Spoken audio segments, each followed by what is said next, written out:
네, 그럼 자리에 앉아서 토론을 이어가겠습니다.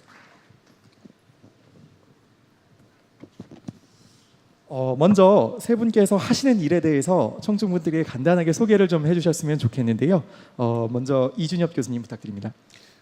제 전공은 수학 중에서 수치 해석학이라는 겁니다. 처음 들어보신 분들이 많을 것 같은데 뭐 쉽게 이야기하면은 수학 문제를 컴퓨터를 이용해서 어떻게 빠르고 효율적으로 풀 것인가인데요. 조금 전에 엄상일 선생님 말씀해 주신 그런 어려운 문제를 갖다 컴퓨터한테 시키는 거가 아니라 실제로 우리 생활에서 사용되어지는 뭐 비행기를 설계한다든가 이런 것들은 어떻게 푸는지는 알지만 그 계산량이 많기 때문에 일일이 사람 손으로 하기는 어렵습니다. 이런 계산들을 컴퓨터를 갖다가 이용해서 빠르고 효율적으로 하는 방법들을 찾는 게 저의 연구 주제입니다. 예, 그럼 이계식 교수님 부탁드리겠습니다. 예, 제 전공은 프로그래밍 언어론이고요. 그 안에서 이제 구체적으로 하는 일은 강연에서 나왔던 콕이라는 소프트웨어 있잖아요, COQ. 이 툴을 이용을 해서 이제 소프트웨어를 검증을 하거나 아니면 수학 관련된 증명이 제대로 됐는지 검증하는 기술들이 있는데 그런 기술에 관련된 연구를 하고 있습니다. 오늘 강연해주신 엄상일 교수님 다시 한번 부탁드리겠습니다. 아까도 조금 말씀드렸지만 이제 아까 사색 문제 같은 문제들 있잖아요. 이런 그래프 이론이라고 해서 꼭지점과 뭐 선, 지하철 노선도 같은 데서 일어나는 수학을 연구하고 있습니다. 예, 지금 말씀들 쭉 듣고 보니까 같은 수학 내에서도 전공 분야가 조금씩은 다른 것 같습니다. 여러분들 나중에 질문을 남겨주실 때 이런 이제 전공 분야를 좀 고려하셔서 질문해 주셔도 재밌을 것 같습니다. 자, 오늘 수학 강연 내용에 대해서 토론을 시도할 텐데요. 사실 이 카오스 재단이 만들어진 이후에 이 수학 강연에 대해서 토론을 시도하는 것은 이번이 처음이라고 합니다. 좀 기대를 해주셔도 좋지 않을까 싶습니다. 그러면 첫 번째 주제에 대해서 말씀을 좀 드리겠습니다. 첫 번째 주제는 인공지능 시대의 수학과 수학자입니다. 오늘 강연 들으면서 제가 한 가지 들었던 생각이 저희 학교 다닐 때 보면은 왜 국영수라는 말을 많이 사용하잖아요. 그 이유가 그만큼 수학이라는 게 굉장히 중요한 과목이기도 하고 그다음에 우리가 수학이라고 한다면 보통 계산을 이용해서 이렇게 푸는 데 열중을 하는 게 마련인데 오늘 강연을 듣고 나니까 이 국영수가 언젠가는 국영컴수로 바뀔 수도 있지 않을까 그런 생각마저 드는데요. 세 분 교수님께서 보시기에는 앞으로 이렇게 인공지능 시대가 더 발전하면 우리 수학의 모습이 어떻게 바뀔지 조금 상상을 좀 보태서 이렇게 좀 얘기해 보시면 어떨까 싶은데 먼저 이준혁 교수님. 네. 예, 수학이 뭔지 사실 알기가 참 어려운 것 같습니다. 보통 수학하는 사람들은 맨 처음에 이제 딱 정의 이렇게 하고 시작하는데 아무도 수학의 정의가 뭔지 이야기하지 않는 거는 수학이 뭘까? 앞으로 수학이 어떤 내용들을 할까? 이 내용들을 답하는 거가 그렇게 쉽지 않아서 그런 것 같습니다. 근데 과거에 이제 예를 갖다 좀 살펴보면 미래를 예측할 수 있을 것 같은데 처음 수학이 나온 게 조금 전에 봤던 유클리드 기하학 같은 이집트에서 뭔가 토지를 갖다가 범람에 대비하고 범람 이후에 농작물을 하려고 그러면 이런 측량이라 걸 해야 될 텐데 이런 내용들을 잘 하려고 그러면 이걸 추상화하면 어떻게 될까 해서 기하학이 나온 거고요. 그다음에 그 이후에 시대가 바뀌어서 상업이 이제 발전해서 아라비아나 인도 같은 데서 이런 계산들을 하려면 대수학이 어떻게 될 것인가 했던 거가 나왔던 거고 17세기에 가면은 자연과학이 발전하면서 과학혁명이 나오면서 천체의 움직임이라든가 이런 것들을 기술하려고 그러면 미분 적분이라는 게 필요하구나 이런 식으로 해서 이제 수학의 영역이 계속 넓어져 왔거든요. 20세기 이제 정보혁명 시대에 사는 우리로서는 주변에 살펴보면 새로운 문제들이 과거에 한 번도 경험해보지 못했던 새로운 세계가 열리고요. 그런 정보를 어떻게 다뤄야 될까 수학적으로 하는 건 아직 여전히 모르는 부분이 많습니다. 그래서 제가 생각하기에는 수학의 미래의 모습은 우리 지금 정보들을 그냥 우리는 0일 0일로밖에는 보이지 않는데 이걸 더 추상화시켜서 다룰 수 있는 무슨 방법들을 찾아야 될 것 같고 이런 것들을 연구하는 거가 새로운 수학이 아닐까 하는 그런 추측을 해봅니다. 우리 미래의 삶의 모습이 수학을 이끌어줄 수도 있겠네요. 예, 그러면 이계식 교수님께서는 어떻게 보십니까? 예, 지금 뭐 말씀하신 대로 새로운 수학의 어떤 연구 분야나 어떤 그런 이론들이나 이런 것들은 계속 나올 거라고 생각을 하고요. 근데 반면에 우리가 일상에서 아니면 학자들이 구체적으로 풀어야 되는 문제들은 기존과는 좀 다른 방식으로 접근해서 푸는 방법들이 계속해서 생길 것 같은데 현재로는 컴퓨터를 이용하는 게 사람들한테 많이 이슈가 되고 있고요. 그 안에서 중요한 역할을 하고 있는 게 인공지능, 뭐 구체적으로 얘기하면 그 안에 머신러닝이나 딥러닝이 있는데 앞으로 새로운 그 기술이나 이론이 나올 수는 있어요. 근데 이제 그게 어떻게 나올지 모르겠는데 하여튼 현재로서는 컴퓨터를 이용할 수밖에 없는 상황인 거고, 그런 상황에서 일반인들은 모르겠지만 그 어떤 학문이나 어떤 수학적 문제를 해결하는 데 있어서는 컴퓨터의 역할이 점점 더 커질 수밖에 없지 않을까 생각합니다. 임상일 교수님. 예, 저는 항상 좀 고민이 있어요. 이게 정말 아까 뭐 컴퓨터 역할이 점점 늘어나니까 수학하시는 분들은 정말 컴퓨터를 더 활용해야 되는 거냐, 그런 측면에서는 물론 그런 일이 많이 생길 것 같고, 저 역시도 연구하는 과정 중에서 실제로 일일이 손으로 하기 힘드니까 컴퓨터를 돌리고 뭐 사용은 하거든요. 근데 반대로 실제 남들한테 얘기할 때는 컴퓨터 썼다는 얘기 잘 안 합니다. 증명할 때 컴퓨터 안 쓰고 멋있는 증명을 하고 싶어 하니까 사람들이 더 좋아하는 것들이 있거든요. 그래서 앞으로 수학의 주류가 어떤 식으로 갈지 그거는 정말 알긴 어려운 것 같아요. 그렇지 않은가요? 그렇죠. 예. 뭐 수학의 모습을 정확하게 예측할 수는 없는데요. 제가 이제 아까 말씀드렸던 전공 분야가 이제 수치 해석학이라고 하는 분야인데, 뭐 수치 해석학이 과거에 20세기까지 수학의 영역이라고 아무도 생각 안 했을 텐데요. 지금은 굉장히 많은 수학자들이 수치 해석이라는 걸 갖다 전공으로 택하고 있습니다. 수치 해석이라는 거는 우리의 수학 문제를 갖다 컴퓨터한테 시켰을 때 상상은 가죠. 컴퓨터가 잘하려니. 그렇지만 그 컴퓨터가 보다 효율적이고 정확하고 컴퓨터가 만들어 놓은 증명은 아니지만 그 계산의 결과를 우리가 어떻게 해석해야 되는가는 굉장히 새로운 종류의 수학의 질문이고요. 이런 면에서는 수치 해석학이 컴퓨터가 도입되면서 바뀐 수학의 첫 번째 일 거고, 제가 생각하기에는 지금 엄상일 선생님 말씀해 주셨던 뭐 이산수학 같은 데도 새로운 문제들이 많이 등장하고, 또 다른 수학들도 컴퓨터가 도입되어짐으로써 새롭게 생각해 볼 수 있는 문제들이 훨씬 더 많아지지 않을까요? 저는 그런 기대를 갖고 있고, 제가 첫 번째 그런 분야를 전공한 사람이어서 그런지 모르지만 수학의 영역이 더 넓어질 거라고 생각하고 있는데. 답변해 주셔야 될 것 같습니다.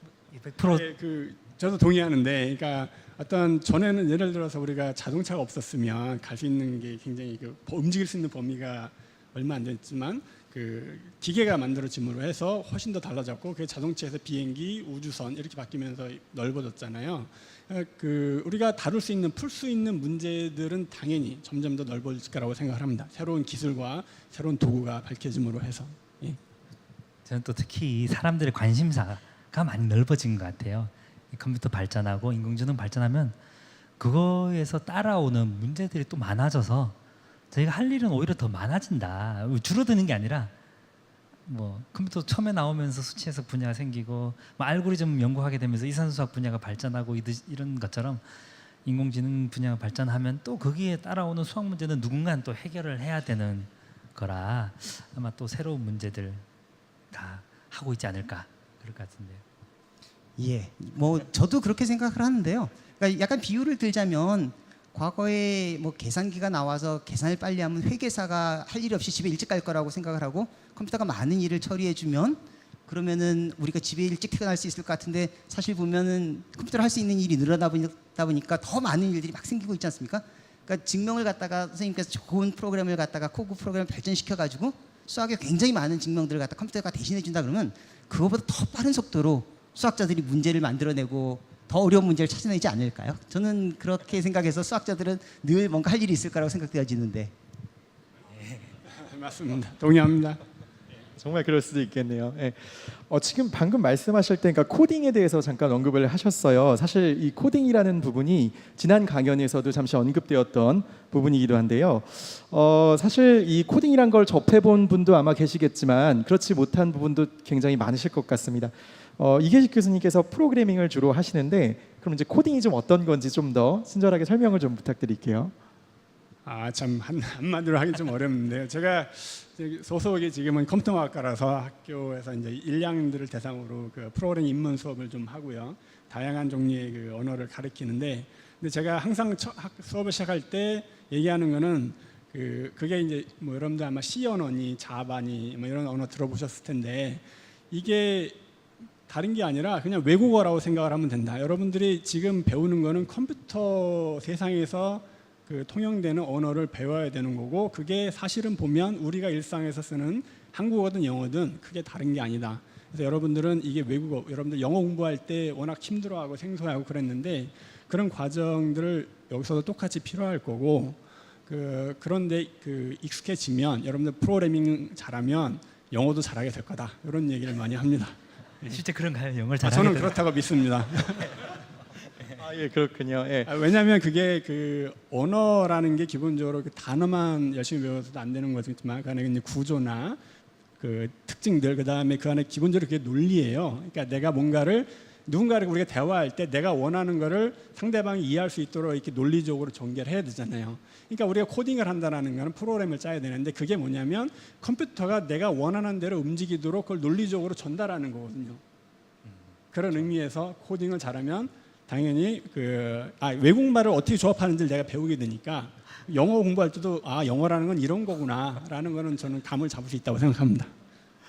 예, 사실 제가 미국에 유학 갈 때는 이제 미국에서 외국어 시험을 봤어야 됐는데요. 외국어라면 영어가 아니고 걔네들이 생각하는 외국어 그 중에 하나가 이제 컴퓨터 랭귀지인 것들도 있었습니다. 그러니까 컴퓨터 랭귀지가 굉장히 비슷한 성격이 많고요.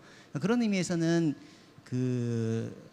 우리가 컴퓨터하고 소통하기 위해서는 그러니까 랭귀지를 갖다 배우는 거가 이제 굉장히 중요하다고 생각되어지는데 한편으로 이런 생각도 좀 저는 들더라고요. 요즘 이제 코딩 이야기가 여러 번 언급되고 인공지능 시대에 과연 수학자들 혹은 우리가 수학을 가르친 학생들한테 코딩을 가르쳐야 되느냐 이런 질문을 했을 때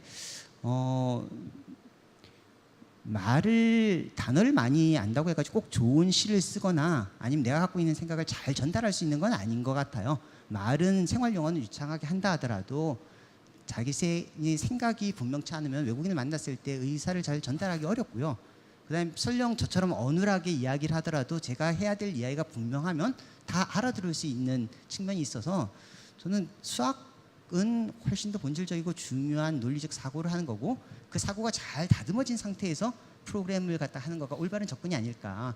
마치 너무 수학 문제, 연습 문제만 내용은 모르고 연습 문제만 풀면 빠르게 풀 수 있을지 모르지만 보다도 본질적이고 창의적인 건 하기가 어렵기 때문에 그 두 개는 좀 구별을 해서 언어를 배우고 새로운 환경에 접할 수 있도록 하는 것은 당연히 필요하고 그런 의미에서 컴퓨터하고 소통하기 위한 코딩 교육이나 프로그래밍 교육은 필요하지만 더 중요한 거는 그 컴퓨터한테 논리적으로 자신의 생각을 설명해 줄 수 있는 본질적인 학습을 하기 위해서는 수학이 여전히 중요한 부분이 아닐까 하는 생각을 갖고 있습니다. 어떻게?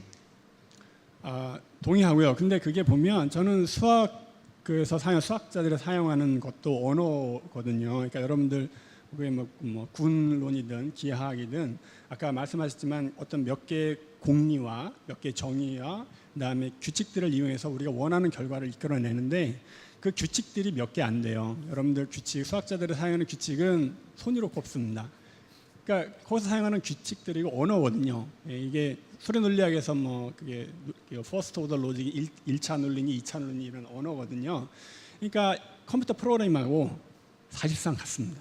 그래서 그러니까 내가 수학 문제를 잘 푼다라는 거는 수학 언어를 이용해서 내가 논리적으로 수학자들 세상에 서로 대화하는 아까 증명을 서로 주고받잖아요. 내가 한 거를 당신이 검증을 해달라.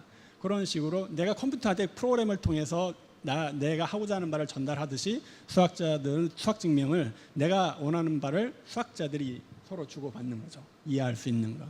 그런 면에서 저는 코딩과 수학이 크게 안 다르다고 생각합니다.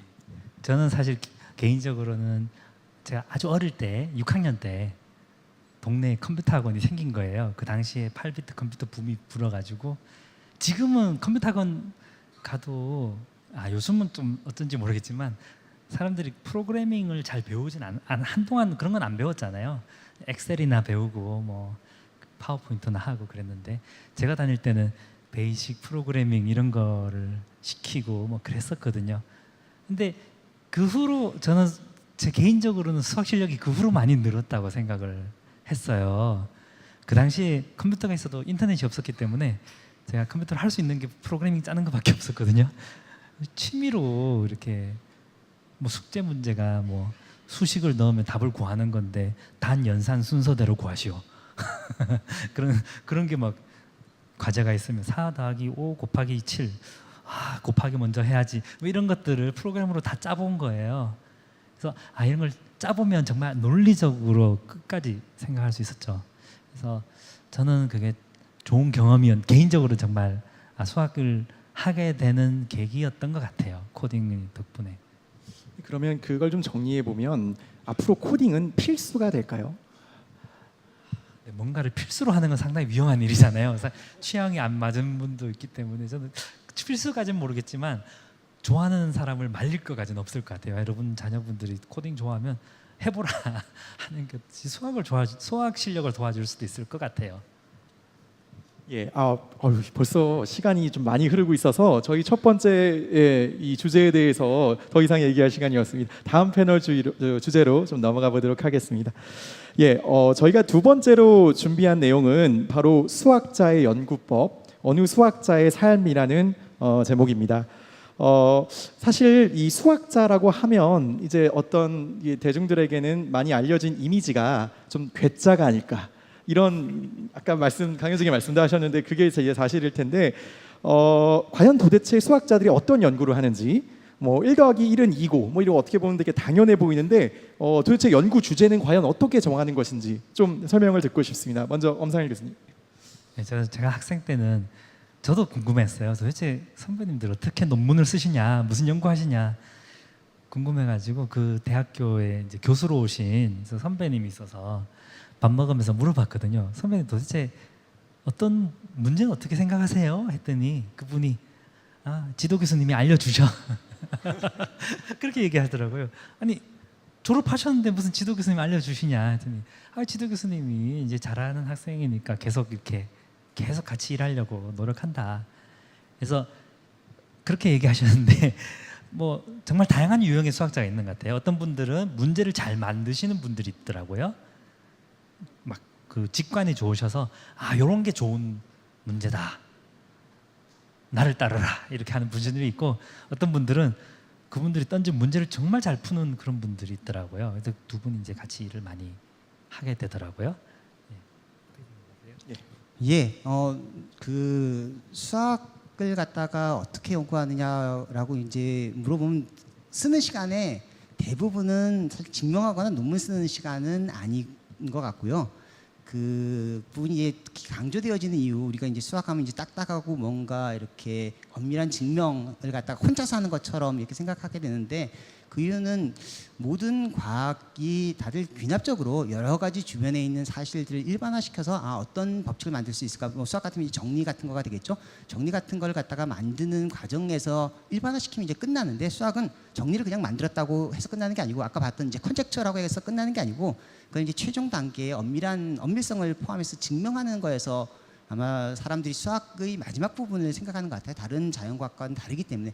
근데 수학자의 시간의 대부분은 90%의 시간은 어떤 문제를 풀어야지를 찾는 거가 사실 굉장히 오랜 시간이 걸릴 것 같고요. 문제는 많이 찾을 수 있을 것 같아요. 아까 이야기했던 분 같은 경우에는 탁 들으면 이런 문제 괜찮겠네 이런 생각을 하는 경우도 있는데 그보다 대부분의 사람들은 이렇게도 해보고 저렇게도 해보고 이게 왜 안 풀릴까 하는 질문들을 찾아내고 그 질문들 중에 특히 다른 사람들과 대화하면서 나 혼자 관심 있는 질문은 사실 좋은 수학 문제가 아니고요. 그런 문제들은 컴퓨터도 사실은 100만 개 만들어낼 수 있을지도 모릅니다. 100만 개를 증명할 수도 있어요. 근데 그것보다 많은 수학자들이 이게 재밌을 것 같은데 나는 왜 그런 문제를 못 풀었을까? 혹은 그런 문제는 도대체 이제까지는 못 풀었는데 어떻게 하면 새롭게 풀 수 있을까?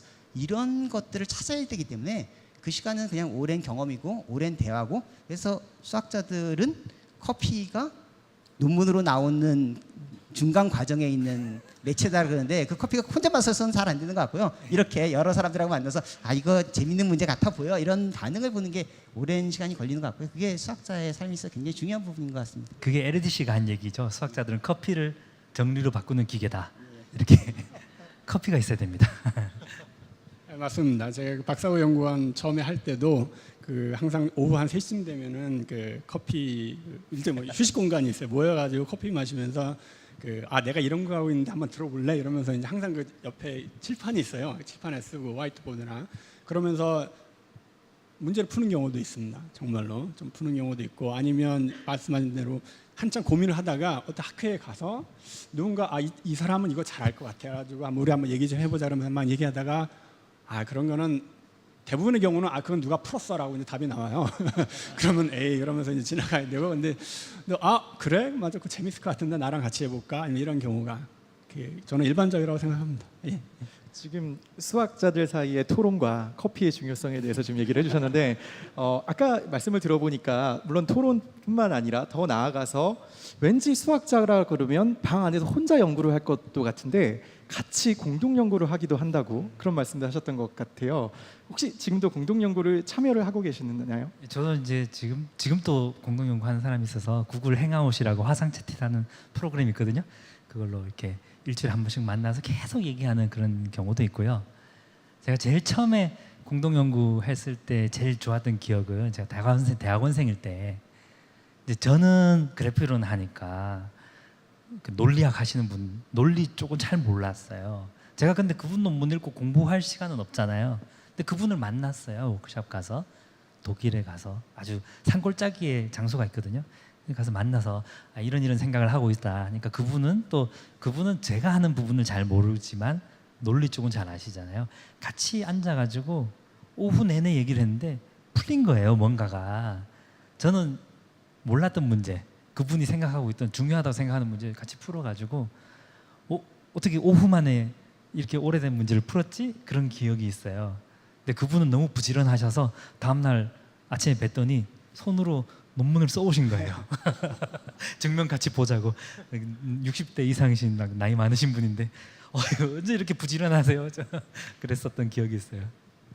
그러니까 수학의 단계가 여러 개 있는 것 같아요. 뭐 굳이 순서를 나열하자면은 이제 증명하는 것 같이 마지막에 문제를 푸는, 딱 문제가 있다 그러면 그 문제를 푸는. 우리 이제 시험에 너무 국영수 수학이 시험으로 익숙하다 보니까 문제가 주어져 있으면 그거에 답을 찾는, 증명하는 거를 너무 수학이라고 이제 강하게 인식하는 것 같은데, 제가 조금 전에 말씀드렸듯이 사실 수학자의 대부분의 시간은 어떤 게 문제가 될까, 이 여러 경우를 한 가지로 묶을 수 있는 거가 무엇인가를 찾아내는 게 오랜 시간이 걸리는 것 같고요. 그래서 상대적으로 우리 수학자들 이제 그런 부분에서 좀 취약했던 것 같아요. 근데 더 중요한 거는 문제들도 굉장히 여러 개를 만들어낼 수가 있는데 그 문제 중에서 의미 있는 문제를 갖다가 찾아내는 거야말로 굉장히 중요한 일이고, 제가 과거엔 잘 이해를 못했었는데, 제가 이제 아까 뭐 문제 어떻게 찾아요 그런데 저는 수학을 이제 학부 때는 전공을 하지 않았기 때문에 우리나라 사람처럼 똑똑한 사람들이 왜 수학을 잘 못할까, 문제 잘 푸는데,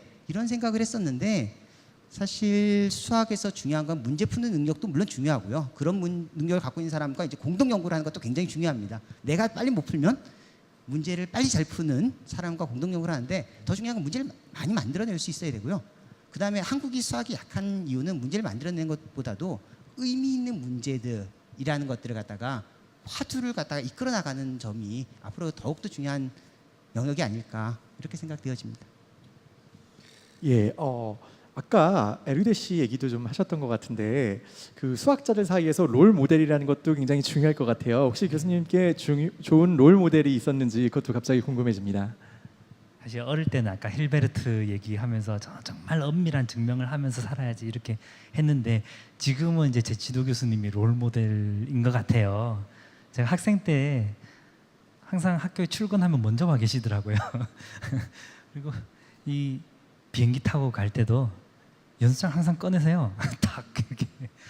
제가 한번 한국에 오셔가지고 전주 한옥마을로 갔어요. 이제 관광한다고. 그래서 한옥마을 조금 돌다가 커피잔 한 잔 마시자 해서 커피숍에 갔거든요. 커피숍 딱 앉자마자 그때부터 수학 얘기를 쫙 계속 연구만. 그래서 이렇게 항상 연구에 몰입해서 할 수 있는 그런 분들이 있더라고요. 좀 그런 게 되게 좋았습니다. 예. 저만 그렇게 느껴지나요? 왜 이렇게 시간이 빨리 가는지 모르겠습니다. 이게 지금 벌써 두 번째 주제를 넘어가서 이제 세 번째 주제로 넘어가야 될 것 같습니다.